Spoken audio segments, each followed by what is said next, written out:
This is what happens in speaking circles all the time. People show up, and they get up, and they go through their self-consciousness, and, oh, what am I going to tell the group? And then they finally stop. They get easygoing, and they're not knowing, okay, it's just my presence and your presence and connecting in the oneness. Again, it's like a spiritual application, a spiritual practice that has professional ramifications, professional development ramifications. I'm going to keep saying that until people totally get it. We have to stop in order to move in an intelligent way. I know some of you are doing things similar, finding your guidance from here. When you start to talk about what's my contribution, what do I want to tell the world that will allow them to utilize what I've learned through my experience, through my obstacles, my challenges, my issues, what I was born into, what the family, the health issues, all sorts of things that we become leaders because we are learning, and then we start teaching it, and we teach it and learn it. We become masterful, and I would guarantee that every one of you has a mastery. You might not even know the words for it, but a mastery that might not be exactly what you think it is, but you discover it in this process. Because you start, one of the things Regina and I have done when you have a stillness partner is you start asking the question, what do you really do for people? One of the first times Regina and I did this, Regina wanted to find the words to describe the kind of coaching she's doing, something more unique, like people would say, what's the brand, What are the words that distinguish my unique proposition?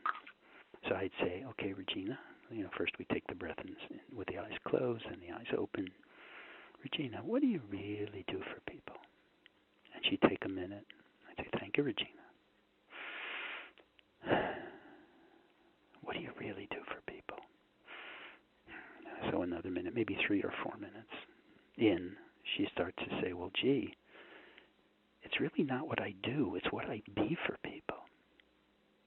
That's moving in the direction, it's what I be for people. Because I'll tell you all, it's not what you do for people is only useful if it's coming from how you be with people. You could be the most brilliant practitioner of anything in the world, but if you don't know how to be with people to deliver it, you run into communication problems. And some of you are wondering, why isn't the world doing and listening to what I have? Well, maybe you're not being with them at the depth that would have let them hear and let you be able to find the words to describe what you do for them.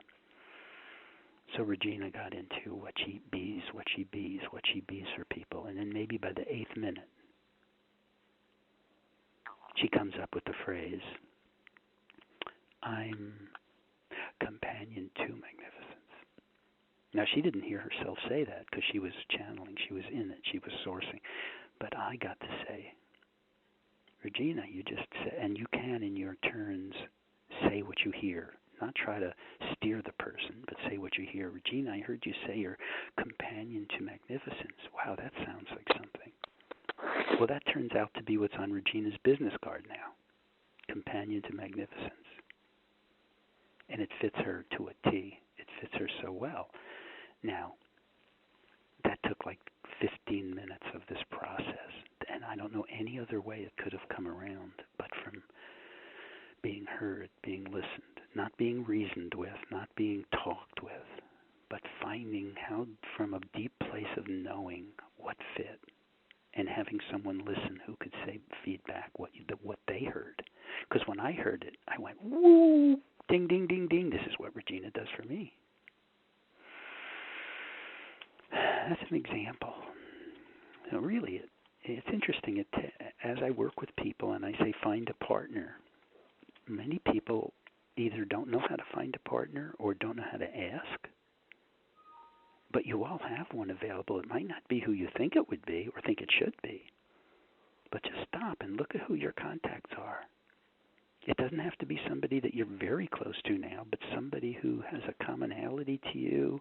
And when you see their name and you think of them, you say, wow, they would love to be across from me, and they'd be willing to go to this place.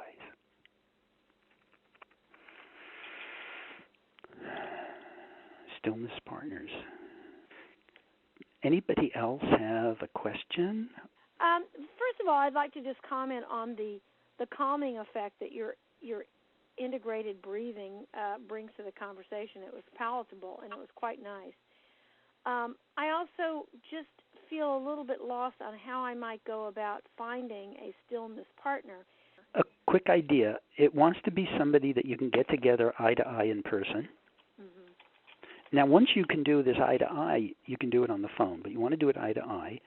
I would say think of the, suspects, who are the possibilities, and send them. It's okay to find more than one. You don't have to, go for one person at a time, because if you find 3 or 4, the 4 of you can get together and do 2 and 2, or 3 of you can do it. 2 and then 2, and with one person observing.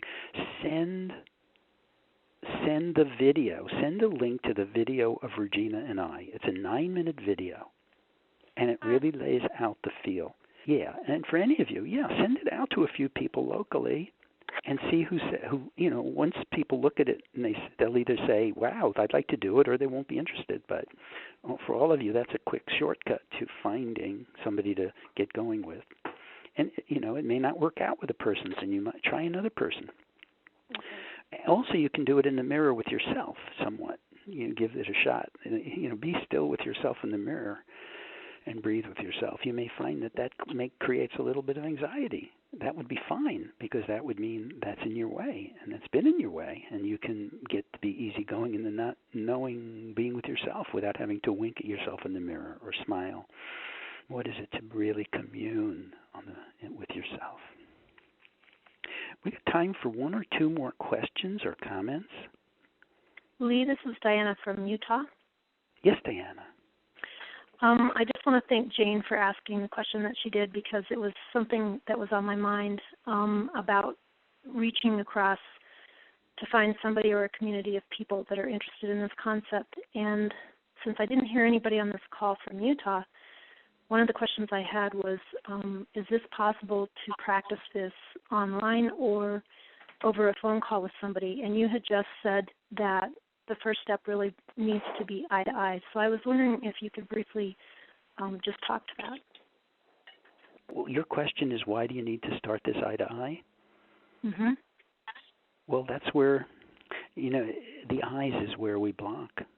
The eyes is what we, it's funny, I've done this work with blind people, and they're really good at it because they don't have the appearances, which are deceiving, right? They're not distracted by appearances. But those of us who do have vision, that's where we use our vision to block out, to judge, to not allow ourselves to get beneath the vision. So it's actually finding what we call the gaze of attunement. Something's going on the line here.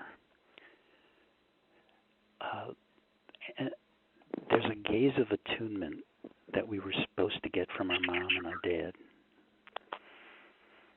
for the first year of our lives. What are they called? A gaze of attunement. And I have an article on my website with that name, Gaze of Attunement. Look under articles. And that's, so to the extent that we didn't get that mother mirroring in its pure form. Like, my mother did look at me, but she also was very depressed. So I downloaded depression from her.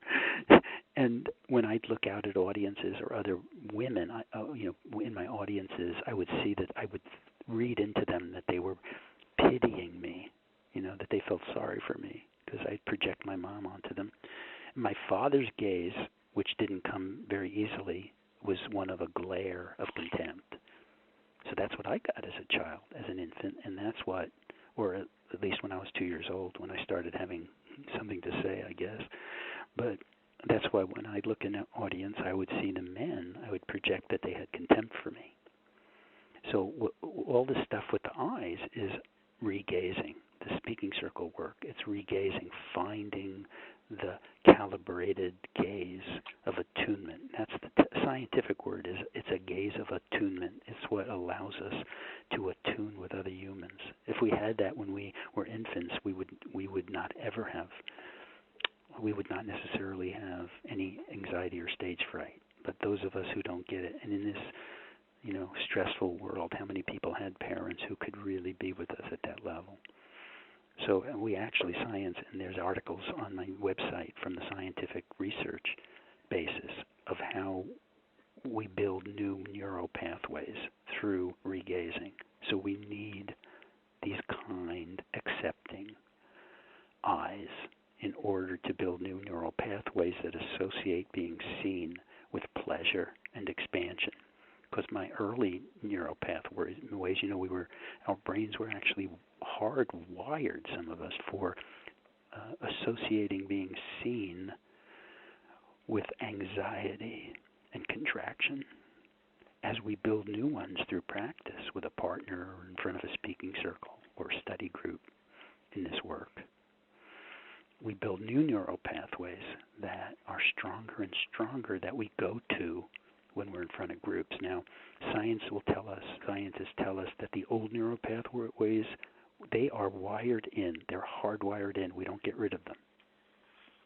But as we strengthen the new neural pathways that allow us to be seen with pleasure, they get more powerful, and we know how to switch onto them. It's like switching a freeway lane, and that's why if people who are doing this work and suddenly they go into anxiety after they've had some pleasurable experiences at speaking circles, they think they've relapsed or regressed. No, they just got back onto an old pathway, an old neural pathway, and they get better and better at not judging that as a problem or a relapse, and instead just take a breath, find somebody who's with them. Not necessarily having to look for someone who's smiling at you, because that'll just drive you crazy. But to find somebody who's just there and breathe into it and not have to rush. So we switch pathways. Now my neural pathways are so strong. My new ones that I built through doing this work for 20 years. The fact that I had the world's worst stage fright for the first 45 years of my life, I no longer am impacted by that at all. The pathways are still there, but they're so weak compared with the ones that I've been developing. And this is really how humans learn. This is how we develop ourselves through building, not rewiring our brain, but making new wiring our brain that allows us to practice behaviors that work by conscious choice. Okay, it's a few minutes of 1, and I really want to thank you all for listening and tell you just a couple of things that you might find useful. I'm going to repeat these in my email to all of you after this call. Hopefully the sound file will work, and I'll get that to you. But I've got speaking circles here right here in San Anselmo in Marin County. I've got one tonight with a space, 7 to 9:30. This is where we do the basic work, the basic relational stillness, relational presence practice with a group. 7 o'clock tonight, 10 a.m. tomorrow, and 7 p.m. Thursday. And I may have space Thursday. I do have space tomorrow, and I have a space tonight. And then next week, San Francisco on Tuesday night, and El Cerrito on Thursday night, and those might be filled. And a very good date to remember is November 9th, Saturday, from 10 to 5 here in San Anselmo. It's worth flying in for one day to do this work in its purest form all day. It's a 2-day, December 14th and 15th, an intensive with this work with a little more content in it about developing a talk. I do consults on the phone. So there's video workouts, and there's a DVD, and there's all sorts of free articles and videos. Yeah. Thank you all. Let's have a round of applause for all of us. Thank you for listening. Yay. Pleasure to be with you. Yay. Thank you. Thank you. Thank you.